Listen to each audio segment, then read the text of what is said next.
அல்ஹம்துலில்லாஹ் அல்ஹம்துலில்லாஹ் அஷ்ஹது அன் லா இலாஹ இல்லல்லாஹ் வஹ்தஹு லா ஷரீக லஹ் அஊது பில்லாஹி மினஷ் ஷைத்தானிர் ரஜீம் பிஸ்மில்லாஹிர் ரஹ்மானிர் ரஹீம். அல்லாஹ்வின் பெயரால் மிக்க அருளாளர் மிக்க கருணையாளர். அவர் தனித்தவர், எந்தவித தேவைகளும் அற்றவர். வணக்கத்திற்குரியவர் அந்த ஒரு கடவுள் மட்டும் என்று நான் சாட்சியம் பகிர்கின்றேன். அவரை தவிர வேறு கடவுள் இல்லை.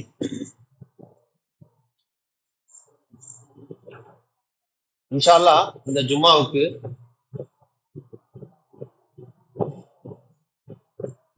அல்லாஹ்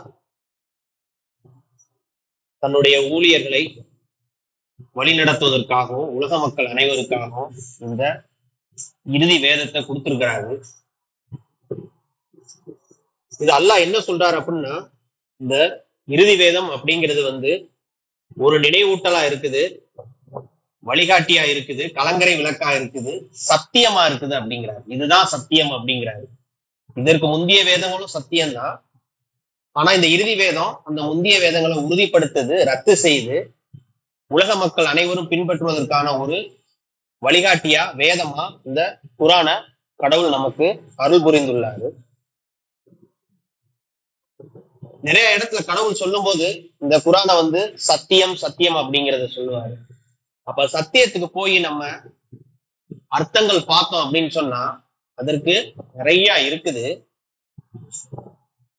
நான் படிச்ச வரைக்கும் என்ன சொல்றாங்க அப்படின்னா, சத்தியம் அப்படிங்கிறது கடவுள் மற்றும் கடவுளின் தார்மீக சட்டம். அப்படிங்கும் போது கடவுள் இந்த வேதத்தை ஒரு இடத்துல சொல்லும் போது முந்தைய வேதத்துல சட்டம்ங்கிறாரு, இந்த வேதத்திலையும் சட்டம் அப்படிங்கிறாரு. அப்ப சத்தியம்ங்கிறது கடவுளா இருக்காங்க. கடவுள் மற்றும் கடவுளின் தார்மீக சட்டம் அப்படிங்கிறத இந்த வேதத்தின் மூலமா கடவுள் நமக்கு கத்துக் கொடுக்குறாரு. ஏன்னா சத்தியத்திற்கு அப்பாற்பட்டது ஒண்ணுமே இல்லை. சத்தியத்தை அசத்தியத்தோட கலந்துடாதீங்க அப்படிங்கிற ஒரு விஷயத்தையும் கடவுள் நமக்கு கத்துக் கொடுக்குறாரு. சரி, இப்ப இன்னைக்கு நம்ம எடுக்க போற இந்த பயான்ல உலக மக்கள் அனைவருக்கும் இந்த வேதம் அப்படிங்கறது பாரம்பரிய முஸ்லிம்கள் முதற்கொண்டு பெரும்பான்மையினர் ஏத்துக்குருவாங்க. இறுதி வேதம் அப்படிங்கிறது முஸ்லிம் அல்லாதவர்களுக்கும் தெரியும், குரான் தான் அப்படிங்கிற ஒரு விஷயம் தெரியும். சில பேர் இந்த குரானை பகுதி மட்டும் ஏத்துக்கிட்டு பகுதியை ஏற்க மாட்டாங்க. நம்ம ஏற்கனவே பல முறை சொல்லியிருக்கோம், இந்த குரான்ல நீங்க ஒரு வசனத்தை ஏற்க மறுத்தாலுமே நீங்க நம்ம மறுப்பொருள் தான் வருவீங்க அப்படிங்கிற ஒரு விஷயத்த கடவுள் நமக்கு கத்துக் கொடுக்குறாரு.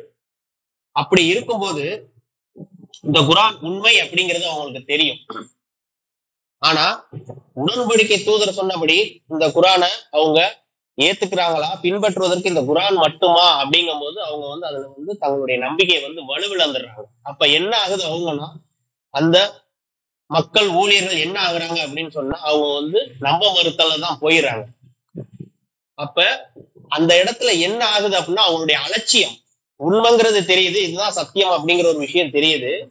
ஆனா நாங்க கடவுள் சொன்ன உடன்படிக்கை தூதரை ஏத்துக்க மாட்டோம், நாங்க முகமது மட்டும்தான் ஏத்துக்கணும் அப்படின்னு சொல்றாங்க அப்படின்னு சொன்னா, தெரிஞ்சுக்கிட்டு இதுதான் சத்தியம் தெரிஞ்சுக்கிட்டு அதை ஏற்க மறுக்கிறாங்க அப்படின்னா கவனமின்மை, அலட்சியம் அப்படிங்கிறத சொல்றாரு. அந்த அலட்சியத்தின் பின்விளைவு இங்க அவங்களுக்கு சாதாரணமா தெரிஞ்சா அந்த நரகத்தோட தண்டனை அப்படிங்கறத அவங்க நினைச்சு பார்த்தாங்கன்னா அந்த அலட்சியம்ங்கிறதுக்கு வாய்ப்பே கிடையாது. அப்ப அவங்க எந்த அளவுக்கு அதை ரொம்ப கவனமா எடுத்துக்கிடுவாங்க அப்படிங்கிற ஒரு விஷயத்த தான் பார்க்கணும். இன்ஷா அல்லாஹ் அதை பத்தி தான் பார்க்க போறோம் இன்னைக்கு. அலட்சியம் செய்தல் அப்படிங்கிறத சொல்றாரு. டிஸ்ரிகார்ட்னா அலட்சியம் செய்தல் அப்படிங்கிற விஷயத்த பத்தி சொல்றாரு. சத்தியம்ங்கிறது இந்த வேதத்தை சொல்றாரு. சத்தியத்தை அலட்சியம் செய்தல், வேதத்தை அலட்சியம் செய்தல், கடவுளின் எச்சரிக்கைகளை அலட்சியம் செய்தல். அப்படிங்கும் போது இந்த மக்கள் தங்களுடைய ஆன்மாவை தவற விட்டுறாங்க. அந்த ஆன்மா துன்புறும் வகையில நரகத்திற்கென அவங்க விதிக்கப்படுறாங்க அப்படிங்கிற ஒரு விஷயத்த கடவுள் நம்ம கத்துக் கொடுக்குறாரு. அப்ப அலட்சியம் அப்படிங்கிறது மிக முக்கியமான ஒரு விஷயமா இருக்கு. நீங்க அலட்சியம் செஞ்சிட்டீங்க அப்படின்னு சொன்னா அது உங்களுக்கு இந்த உலகத்திலேயும் சரி மறு உலகத்திலேயும் சரி நீங்க வேதனையை துன்புறுவீங்க, வேதனையால துன்புறுவீங்க அப்படிங்கிற ஒரு விஷயத்த சொல்றாரு. ஏன்னா அந்த நரகத்தோட தண்டனையை சொல்லும் போது அவங்களுடைய தோள்கள் கருகும், மரணம் ஒவ்வொரு திசையிலிருந்தும் வரும், ஆனால் மரணிக்க மாட்டான் அப்படிங்கிற ஒரு விஷயத்த சொல்றாரு. துர்நாற்றம் அடிக்கும் குடிநீரை குடிப்பான் அப்படிங்கிற ஒரு விஷயத்த சொல்றாரு. தவிர்க்க முடியாது, ஆனா மரணிச்சலாம் நினைப்பான். அந்த மரணங்கிறது அவங்களுக்கு அங்க இருக்காது. அந்த வேதனைங்கிறது அவ்வளவு கடுமையானதா கொடுமையா இருக்கும் அப்படிங்கிற ஒரு விஷயத்த சொல்றாரு. இன்ஷா அல்லாஹ் அலட்சியம் செய்தல் அப்படிங்கிறத பத்தி பார்ப்போம். 36வது அத்தியாயத்துல 46வது வசனத்துல சொல்றாரு, பிஸ்மில்லாஹிர் ரஹ்மானிர் ரஹீம், அவர்களுடைய இரட்சகரிடமிருந்து அவர்களுக்கு எந்த விதமான சான்று கொடுக்கப்பட்டாலும் பொருட்டல்ல, அவர்கள் எப்பொழுதும் அதனை அலட்சியம் செய்கின்றன. அதாவது கடவுள் வழிகாட்டலா மக்கள்ல இருந்தே தூதரை தேர்ந்தெடுக்கிறாரு, அதன் மூலமா வேதத்தை கொடுக்கிறாரு, வேதத்தின் மூலமா மக்களை வழி நடத்துறாரு, அந்த வேதத்தை கொடுத்துட்டு அதுக்கு சான்றுகளையும் கொடுக்கிறாரு. ஆனா இந்த மனிதன் அப்படிங்கிறவன் அந்த சான்றை அலட்சியம் செய்யக்கூடியவனா இருக்கிறான். நம்ம ஏற்கனவே சொன்னோம், சான்றுகள் அத்தாட்சிகள் அப்படிங்கிற விஷயத்த பார்த்தோமாக அன்னைய விட இன்னைக்கு கடவுள் அதற்கு இணையாகவோ அல்லது அதற்கு மேலாகவோ நான் ஒரு அத்தாட்சியை சான்று கொடுப்பேன் அப்படிங்கிற ஒரு விஷயத்த நமக்கு கத்துக் கொடுக்குறாரு. அப்ப என்ன அப்படின்னா, இந்த சான்று அத்தாட்சி அப்படிங்கிறது நமக்கு இன்னைக்கு அல்ஹம்துலில்லாஹ் அல்லாஹ்வுடைய உதவியால நம்ம தேர்ந்தெடுக்கப்பட்டிருக்கோம். 19ங்கிறத உணரக்கூடியவர்களா நம்ம இருக்கிறோம். அதே மாதிரி சான்று அப்படிங்கிறது அங்க பாத்தீங்களாக்கும் ஒரு காலகட்டத்துல சாலிக்கு ஒட்டகத்தை கொடுக்குறாங்க. ஒரு குறிப்பிட்ட நாளுக்கென அந்த ஒட்டகத்துக்கு நிர்ணயிக்கிறாரு தண்ணீர் குடிக்கிறதுக்கு. அப்ப அவங்க அதை அந்த அத்தாட்சியை மறந்துட்டு அந்த ஒட்டகத்தை அறுத்துடுறாங்க. அப்ப என்ன அப்படின்னா, எவ்விதமான சான்று கொடுக்கப்பட்டாலும் நம்ப மறுப்பவர்கள் அந்த சான்றை அலட்சியம் தான் செய்யறாங்க அப்படிங்கிற ஒரு விஷயத்த சொல்றாரு. அப்ப சான்றுங்கிறது அல்லாஹ் நமக்கு கொடுக்கக்கூடிய ஒரு முக்கியமான ஒரு விஷயமா இருக்குது. அவருடைய இரட்சகரிடமிருந்து அவர்களுக்கு எந்த விதமான சான்று கொடுக்கப்பட்டாலும் பொருட்டல்ல, அதை அவங்க மைண்ட் பண்ணிக்கிறதே கிடையாது, கவனத்துல எடுத்துக்கிறதே கிடையாது அப்படிங்கிற ஒரு விஷயத்த சொல்றாரு. அவர்கள் எப்பொழுதும் அதனை அலட்சியம் செய்கின்றனர். டில் டேட் இன்னைக்கு வரைக்குமே இத அந்த 19ங்கிறத நம்ம எத்தனை பேர் நீங்க அந்த கணக்கீடுலாம் உள்ள போய் பாக்குறீங்கன்னு தெரியல. அப்போ ஒரு ஞானம், ஒரு தெளிவு, நீங்க மற்றவர்கள் அந்த குரானை எடுத்து சொல்லும் போது எந்த அளவுக்கு நம்ம அதுல இருக்கோம், அப்பதான் அதை பத்தி நம்ம விரிவா சொல்ல முடியும். அப்ப சான்றுங்கிறது ரொம்ப முக்கியமான ஒரு விஷயமா இருக்குது. ஆனா என்ன சான்ற காமிச்சாலுமே, இறந்தவர்களே உயிரோடு பேசினாலுமே நம்ப மறுப்பவர்கள் அதுல நம்பிக்கை கொள்ள மாட்டாங்க அப்படிங்கறத ஒரு இடத்துல சொல்றாரு ரட்சகர். இறந்தவர்கள் உயிரோடு பேசினாலும் அவங்க நம்பிக்கை கொள்ள மாட்டாங்க அப்படிங்கிற ஒரு விஷயத்த சொல்றாரு. அப்ப அலட்சியம் அப்படிங்கிறது மனிதனை மீளா துயரின் பால் கொண்டு செல்கின்றது. அடுத்ததா சத்தியத்தை அலட்சியம் செய்தல் அப்படிங்கிறத சொல்றாரு. 10:32, இவ்விதமானவர் கடவுள் உங்களுடைய உரிமையுள்ள இரட்சகர், சத்தியத்திற்கு அப்பால் பொய்மையை தவிர வேறென்ன இருக்கின்றது, இவை அனைத்தையும் நீங்கள் எப்படி அலட்சியப்படுத்த முடியும்? இவ்விதமானவர் கடவுள் உங்களுடைய உரிமையுள்ள இரட்சகர், சத்தியத்திற்கு அப்பால், அதாவது நான் சொல்றதா சட்டமா இருக்கு, சத்தியமா இருக்குங்கிறாரு. இதற்கு பின்னாடி உங்களுக்கு பொய்மையை தவிர வேற என்ன இருக்கு, இது மட்டும்தான் உண்மையா இருக்குது, இது மட்டும்தான் சத்தியமா இருக்குது அப்படிங்கிற சொல்றாரு. பொய்மையை தவிர வேற என்ன இருக்கின்றது, இவை அனைத்தையும் நீங்கள் எப்படி அலட்சியப்படுத்த முடியும்? அப்ப நான் கூட கேட்டேன் என் தம்பிட்ட, உண்மைக்கும் சத்தியத்துக்கும் என்ன வித்தியாசம் அப்படின்ட்டு. அதை போய் நம்ம பார்த்தோமாக்கும் அதுக்கு பொருள் நிறைய கொடுத்துக்கிட்டே இருக்கிறாங்க. அதை நம்ம ஒரு ஜும்மால கூட எடுத்து சொல்லிட முடியாது. உண்மை அப்படிங்கிறதும் உங்களுக்கு ஒரே பொருளா தெரியும், சத்தியம் அப்படிங்கிறதும் ஒரே பொருளா தெரியும். ஆனா சத்தியம்ங்கிறது நான் ஆரம்பிக்கும் போது சொன்னேன், கடவுள் மற்றும் கடவுளின் தார்மீக சட்டம் அப்படிங்கிறது. அதே மாதிரி இந்த பயானை நான் இங்க எடுத்துக்கிட்டு இருக்கேன், இந்த சத்தியத்தை வாசித்துக்கிட்டு இருக்கேன் அப்படிங்கிறது உண்மை. ஆனா இந்த உண்மையில நான் எடுக்கக்கூடிய வார்த்தைகளை பிழை இருந்தாலுமே அது சத்தியம் ஆகாது. அதுதான் அல்லாஹ் கொடுக்கக்கூடிய இந்த வேதத்தில் உள்ள அனைத்து வசனங்களுமே சத்தியம், அதுல எந்த மாற்றமுமே இருக்காது. ஆனா நான் இங்க எடுக்கிறேன் அப்படிங்கிறது உண்மை பயான். ஆனா அதுல என்னுடைய கருத்து ஏதாவது மாறி அதுல ஏதாவது பொய்மை சேர்றதுக்கு வாய்ப்புகள் ஜாஸ்தி. ஆனா நம்ம சொல்லணுமேன்னு சொல்றது இல்ல, நம்மளுடைய நாலேஜ் அவ்வளவுதான். அப்ப என்ன அப்படின்னா, இதுதான் உண்மைக்கும் சத்தியத்துக்கும் உள்ள ஒரு வேறுபாடா இருக்குது. அப்ப கடவுள் கூறக்கூடிய அனைத்து வசனங்களும் அனைத்து சட்டங்களும் எல்லாமே சத்தியமா இருக்குது. சத்தியம் அப்படிங்கிறதுக்கு இன்னொரு பொருள் பார்த்தோம் அப்படின்னா வாய்மை அப்படிங்கிறாங்க. வாய்மை அப்படிங்கிறது என்ன அப்படின்னா, உங்களுடைய உள்ளார்ந்த எண்ணங்கள்ல இருந்து நீங்க என்ன பேசணும்னு நினைக்கிறீங்களோ அது சரியா பேசிடுவீங்க. ஆனா உண்மையை பேசும்போது அதுல மாறும்.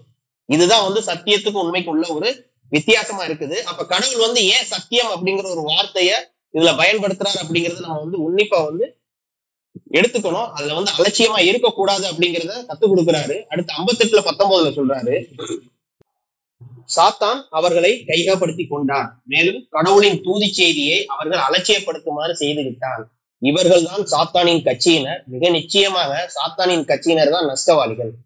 அதாவது சாத்தான் கடவுள் அவனுக்கு எல்லாவித சக்தியையும் கொடுத்து இந்த மூலக சாம்ராஜ்யத்துக்கு அனுப்பிடுறாரு. அது நமக்கு ரொம்ப பரிச்சயமான விஷயம், அதுல எந்த மாற்றமும் இல்லை. ஆனா என்னுடைய அடியார்களை எனக்கு அர்ப்பணித்துக் கொண்ட ஊழியர்களை தவிர உன்னால கையகப்படுத்தக்கூடிய எல்லாத்தையும் சேர்த்து உன்னையும் சேர்த்து நரகத்தை நான் நிரப்புவேன் அப்படிங்கறத சொல்றாரு.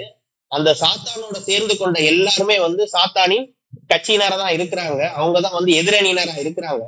மேலும் அவங்க கடவுளின் தூது செய்தியை அலட்சியம் செய்கிறாங்க. செய்து விட்டதன் காரணத்தினால அவங்க நரகத்தில் மீளா துயரின் பால் போறாங்க.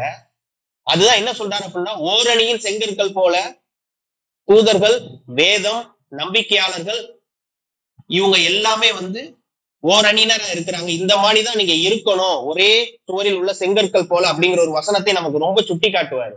அதே மாதிரி யாரெல்லாம் நம்ப மறுக்கிறாங்களோ, நயவஞ்சர்களா இருக்கிறாங்களோ, அவங்க எல்லாமே வந்து சாத்தானோட கட்சியினரா இருக்கிறாங்க. அவங்க வந்து தோற்பது உறுதி, அவங்க நரகத்தின் பால் போவாங்க அப்படிங்கிறத கடவுள் நமக்கு வந்து கத்துக் கொடுக்குறாரு. அப்ப அலட்சியம் அப்படிங்கிறது நீங்க சினிமாலாம் பார்த்தா ஒரு படமே அதை வச்சு எடுத்திருப்பாங்க. அப்ப என்ன, நம்ம கூட எந்த உலகத்துல செய்யக்கூடிய சின்ன சின்ன அலட்சியங்கள், உங்களுடைய படிப்புல அலட்சியமா இருந்தா நீங்க விட்டுருவீங்க. உங்க வாழ்க்கையில ஏதாவது முக்கியமான விஷயத்துல நீங்க எடுக்க வேண்டிய முடிவுல அலட்சியமா இருந்தா விட்டுருவீங்க. இல்ல ஒரு இடத்துக்கு நீங்க போகணும், ஆனா சோம்பேறித்தனமா நீங்க தூங்கிட்டீங்க அப்படின்னு சொல்லிட்டு அதை அலட்சியம் பண்ணாலும் உங்களால அந்த காரியத்தை, அந்த இடத்தை அடைய முடியுமான்னு கேட்டா அதோட பின் விளைவுகளை நீங்க வந்து கண்டிப்பா வந்து ருசிப்பீங்க. அது மாதிரிதான் என்ன சொல்றாரு அப்படின்னா, இந்த வேதத்தை வந்து அலட்சியப்படுத்திடாதீங்க, இந்த சத்தியத்தை வந்து அலட்சியப்படுத்திடாதீங்க. இதுக்கு முக்கியமான காரணமா சைத்தான் இருக்கிறான் அப்படிங்கிற ஒரு விஷயத்த சொல்றாரு. யாரெல்லாம் சாத்தானின் கட்சியினரா இருக்கிறாங்களோ அவங்களாம் நஷ்டவாளிகள் அப்படிங்கிறதையும் கடவுள் நமக்கு வந்து கத்துக் கொடுக்குறாரு. இன்ஷா அல்லாஹ் ஒரு 2 வசனம் அதோட முதல் உரையை முடிச்சுக்கிறேன். எச்சரிக்கைகளை அலட்சியம் செய்தல் அப்படிங்கிறாரு 765. அவர்களுக்கு நினைவூட்டப்பட்டவற்றை அவர்கள் அலட்சியம் செய்த போது தீமையை தடுத்தவர்களை நாம் காப்பாற்றினோம். அத்துடன் தவறிழைத்தவர்களை அவருடைய தீய தன்மைக்காக பயங்கரமான ஒரு தண்டனையை கொண்டு வருத்தினோம். அதாவது நான் ஆரம்பிக்கும் போதே சொன்னேன், இந்த குரான் அப்படிங்கிறது ஒரு நினைவூட்டலா இருக்குது, ஒரு கலங்கரை விளக்கா இருக்குது, ஒரு வழிகாட்டியா இருக்குது, அதே மாதிரி சத்தியமா இருக்குது அப்படிங்கிற ஒரு விஷயத்த சொன்னேன். அவர்கள் நினைவூட்டப்பட்டவற்றை அவர்கள் அலட்சியம் செய்த போது, இதெல்லாம் வந்து நம்ம வீட்டிலே நீங்க வந்து ஒரு இந்த விஷயத்தை எடுத்து சொல்றீங்க, இந்த கொள்கையில இல்ல அப்படிங்கும் போது அவங்களுக்கு எல்லாமே தெரியும். கூறும் அப்படின்னு நிறைய வசனம் பாத்தீங்களாங்க தெரியும். வானத்தையும் பூமியை படைத்தது யாருன்னு கேட்டா அல்லாஹ் மட்டும்தான் வாங்க, குரானை கொடுத்தது யாருன்னு கேட்டா அல்லாஹ் மட்டும்தான் வாங்க, எல்லாத்தையுமே சொல்லுவாங்க. அதுல பாத்தீங்களாக்கும் இந்த குரான்ல கடவுள் சொல்லுவாரு கூறும் அப்படிங்கும் போது அவங்க அதுக்கு கேள்வி கேட்கறதுக்கு பதில் சொல்லுவாங்க. ஆனா குரான் மட்டுமா, அல்லாஹ் மட்டுமா, அல்லாஹ்வுடன் மற்றொன்றாங்க போது அவங்க என்ன ஆகுறாங்க அப்படின்னா, அந்த அல்லாஹ் மட்டும், கடவுள் மட்டும் அப்படிங்கறத வந்து ஏற்க வந்து மறுக்கிறாங்க. அப்ப என்னன்னா, குரானை படிக்கிறதுக்கு முக்கியத்துவம் கொடுக்காம இருக்கும்போது அந்த விஷயத்தை நம்ம எடுத்து சொல்லும் போது பாத்தீங்கன்னாக்கும் ஒரு விதமா தவிர்ப்பாங்க. அது உங்களுக்கு ஒரு எரிச்சலை ஊட்டும். இல்ல அப்படின்னா நீங்க பல தடவை சொல்லி பாத்தீங்க அப்படின்னா இது அவ்வளவுதான், இது தேராது அப்படிங்கிறது நமக்கே தெரிஞ்சிடும். அதுதான் என்ன சொல்றாருன்னா, நீங்க சாதாரணமாலாம் சொல்லல, கடவுள் வசனத்துல சொல்லும் போது அவங்களுடைய இதயங்களை முத்திரையிட்டு விடுகின்றோம், கண்கள்ல குருட்டுத்தனத்தை கொடுக்குறோம், காதுகள்ல வந்து செவிட்டுத்தனத்தை கொடுத்துடுறோம் அப்படி. ஆனா காது கேட்கும். ஆனா என்ன சொல்றாருன்னா, கேட்கறதுல பிரச்சனையே கிடையாது. இந்த சத்தியத்தின் பால் வராங்களா, அதை வரல அப்படின்னு சொன்னா அவங்க காது இருந்தும் இல்லாததுக்கு தான் சமம் அப்படிங்கிறத கடவுள் சொல்றாரு. இந்த வசனங்கள்லாம் பாத்தீங்கன்னா நிறைய கடவுள் வந்து இதுல வந்து உபயோகப்படுத்தி இருப்பாரு. அப்ப நினைவூட்டப்படும் போது யாரெல்லாம் இந்த சத்தியத்தை அலட்சியம் செய்யறாங்களோ அவர்கள் வந்து துன்பத்திற்கு ஆளாகின்றனர் அப்படிங்கிற ஒரு விஷயத்த கடவுள் வந்து நமக்கு வந்து கத்துக் கொடுக்குறாரு. இன்ஷா அல்லாஹ் தொடர்ந்து பார்ப்போம். நம்மளுடைய ஆதி பாவத்திற்காக அல்லாஹ்விட பாவம் பண்ணிட்டு கேட்போம். தூபுகள் இன்ஷா அல்லாஹ் 2வது உரையில டிஃபிகல்ட் அப்படிங்கிறத பத்தி பார்ப்போம். கடினம் அப்படிங்கிறது யாருக்கெல்லாம் கடினம், யாருக்கெல்லாம் கடினம் இல்லை அப்படிங்கிறதுக்கு நீங்களே பதில் சொல்லிடலாம். அல்லாவை மட்டும் வழிபட்டு அல்லாவின் தூதர்களை நம்பி இந்த வேதத்தை மட்டும் பின்பற்றுவர்களுக்கு கடினம்ங்கிறது எந்த ஒரு விஷயத்திலையும் கிடையவே கிடையாது. ஏன்னா பக்திமான்களுக்கு அவ்வாறு அல்ல அப்படிங்கறத சொல்றாரு.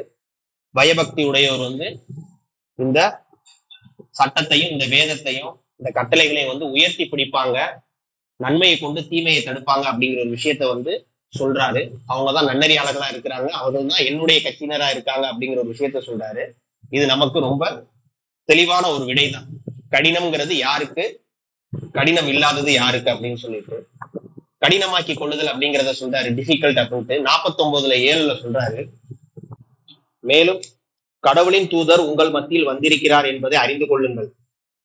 பல விஷயங்களில் அவர் உங்களுடைய பேச்சை கேட்டிருந்தால் காரியங்களை நீங்களே உங்களுக்கு கடினமானதாக ஆக்கி கொண்டிருந்திருப்பீர்கள்.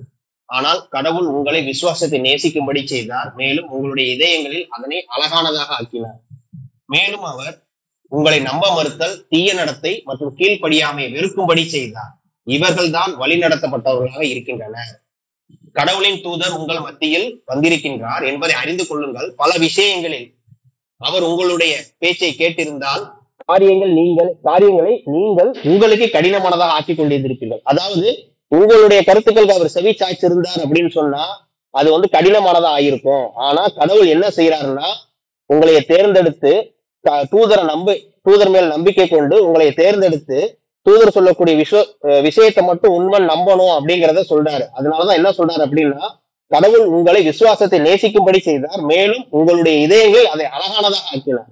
நீங்க நம்ப மறுத்துட்டீங்க அப்படின்னா அது கடினம், அழகான விஷயமா இருக்காது.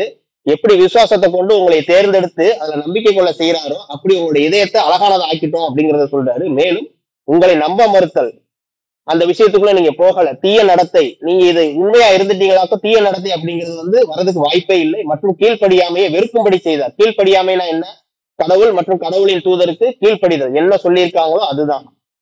வெறுக்கும்படி செய்தார். இவர்கள் தான் வழி நடத்தப்பட்டவர்களாக உள்ளனர். அப்ப இவங்கதான் நன்னெறியாளர்கள். அப்ப என்ன அப்படின்னா இதெல்லாம் யாரு பின்பற்றலையோ, கடவுளால தேர்ந்தெடுக்கப்படலையோ அதெல்லாம் வந்து அவங்களுக்கு வந்து கடினமாயும். ஆனா அல்லாவால் தேர்ந்தெடுக்கப்பட்ட ஊழியர்களுக்கு அவ்வாறு அல்ல அப்படிங்கிற ஒரு விஷயத்த சொல்றாரு. இதயத்தை அழகானதா ஆக்கிறோம் அப்படிங்கிற ஒரு விஷயத்த சொல்றாரு. அப்ப அந்த இதயத்தை நீங்க மறுபடியும் அழகானதாக்கன்னா என்ன செய்யணும்?